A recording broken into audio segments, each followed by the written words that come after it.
Today, we're talking about the fascinating world of technology. Every time we turn around, there's a new gadget we have to have that's faster and just plain cooler than the last one.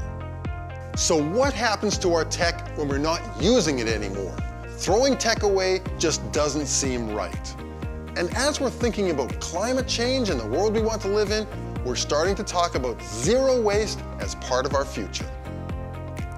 If we could just magically expand our devices and look inside, what would we find?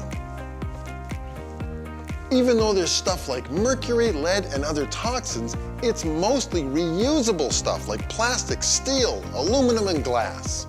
Not to mention precious metals like gold and silver, and rare earth metals like neodymium and dysprosium. The last thing we want is for all that stuff to end up in our landfills, or worse, leaking into our water table. I mean, some of it's got to be pretty valuable, right?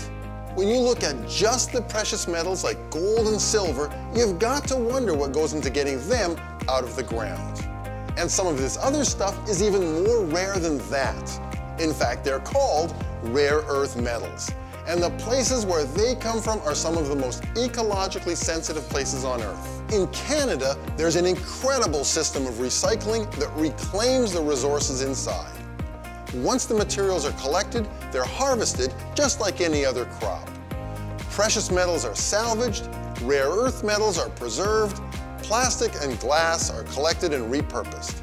It's a fascinating process that's happening right here in Ontario with amazing technology of its own, with homegrown companies that are global leaders in how they do it.